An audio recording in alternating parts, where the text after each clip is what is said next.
Chapter 3, Section 3. Now we have all the basic rules that we need for derivatives. However, when the functions get more complicated than the ones we've seen, we have a special method for dealing with them and calculating these derivatives. This method is called the chain rule. The basic form of the chain rule says that if y equals f of z and z equals g of x, then dy dx equals dy dx times dz dx.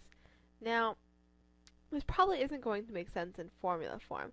However, when we go ahead and apply it, it will make more sense because essentially what we're doing is doing a z substitution for the complicated part and then using our special form to come up with the right answer. There's three cases where the chain rule comes up. The first one's the inside-outside rule, or the outside-inside rule, however you want to say it. For each of the three rules, there's a general z substitution and a shortcut method. I'll show you both and let you use whichever one you prefer. So let's say we have y equals f of x equals 2x plus 6 raised to the fourth power.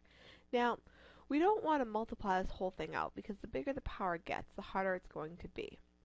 We can't simply take a derivative like we normally would because now we have these parentheses raised to a power. So what we do is we say, okay, let z equal what's inside the parentheses. So we let z equal 2x plus 6. Since that's what z equals, we can now rewrite our function as y equals z to the fourth because we let z be that complicated part inside the parenthesis. Once you have that, you want to calculate two things. You first want to find dy dz. So that's the derivative of y with respect to z. So look for the function that has y and z in it. Well, that's the one y equals z to the fourth. When you want to take that derivative, it's just like you would with x to the fourth, straightforward from before that we know how to do. So the 4 comes down, and you subtract 1 from the power, giving you 4z cubed. Then, you want to find the derivative dz dx. So the derivative of z with respect to x. So look for the function that has z and x in it, and that's the first one, z equals 2x plus 6, and find the derivative of that function. So the derivative of 2x plus 6 is just 2. Once you've found these two pieces, we can find dy dx, which is the derivative of the original function, by multiplying these two things together, the two results that you've gotten. So we have 4z cubed times 2, our two results. The 4 and the 2 multiply to give you 8z cubed, and then the last step is just to plug back in for whatever you substituted for z, giving us 8 times 2x plus 6 cubed. This is called the chain rule. Now, the shortcut for outside-inside types of functions is to do the outside derivative first and then the inside derivative and multiply them together. What does that mean? When you do the outside derivative, you're just looking at the power and nothing on the inside. You're ignoring the inside completely and just dealing with that fourth power. So the 4 comes down, everything stays the same inside, and you subtract 1 from the power. So that gives you 4 times everything stays the same on the inside, 2x plus 6 raised to the 3. That's the outside derivative. Then you also have the inside derivative. For the inside derivative, you ignore the power of 4 and you just look at what's inside the parentheses. So what's inside is 2x plus 6. The derivative of that is just 2. So you multiply the outside derivative times the inside derivative to get the total derivative, and when you do, you get 8 times 2x plus 6 cubed. You'll get the same answer regardless of which method you use. So whichever one you like more or feel more comfortable with, go ahead and do. The next form where we'll be using our chain rule and shortcuts is the e to the x form. So a lot of times we'll have e raised to something more complicated than x. We know that the derivative of e to the x is e to the x, but if there's anything more than just an x, we have to use the chain rule. So for example, if you have y equals f of x equals e to the 3x plus 9. So here, we want to again do a z substitution.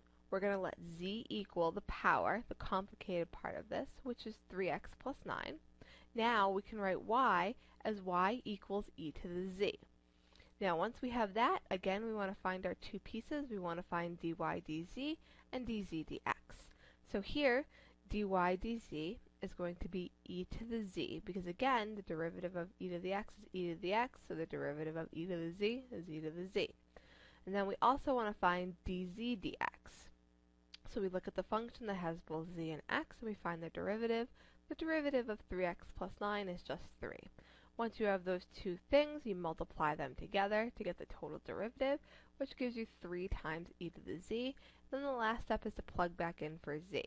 So the derivative of our original function is 3e to the 3x plus 9. For the shortcut, you can look at any e function. It has to be an e function.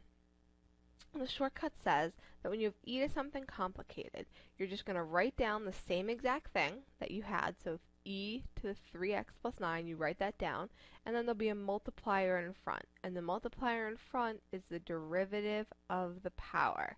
So here, the power is 3x plus 9. The derivative of 3x plus 9 is 3, so that's the multiplier out front. Either method will give you the same result. Again, the shortcut is just cutting out a few steps, but whichever you're more comfortable with, feel free to use. The last type of function where we're going to use our chain rule is forms of the natural log of x. Now again, if you just have the natural log of x, the derivative is 1 over x. But a lot of times you'll have something more complicated in the argument. So for example, if you have the natural log of x squared plus 4x minus 6. This is something more complicated. So to use the chain rule, we're going to let z equal whatever is on the inside of the argument, which will be x squared plus 4x minus 6. Then we're going to rewrite y as natural log of z. Then we want to calculate our two derivatives. dy dz is the one that relates y and z. The derivative of the natural log of z is 1 over z. And dz dx is the one that relates z and x. We take that derivative. The derivative of x squared is 2x plus 4. Now you take those two derivatives and multiply them together to get your final derivative, and you get 1 over z times 2x plus 4. And again, last step, substitute back in for z, giving you 2x plus 4 over x squared plus 4x minus 6. The shortcut for natural logs is to take a fraction bar and to take whatever is in the argument of the natural log and write it on the bottom of the fraction bar. That's step 1. So you have fraction bar. On the bottom you would write x squared plus 4x plus or minus 6. The second step is to write the derivative of whatever is on the bottom in the numerator or on the top.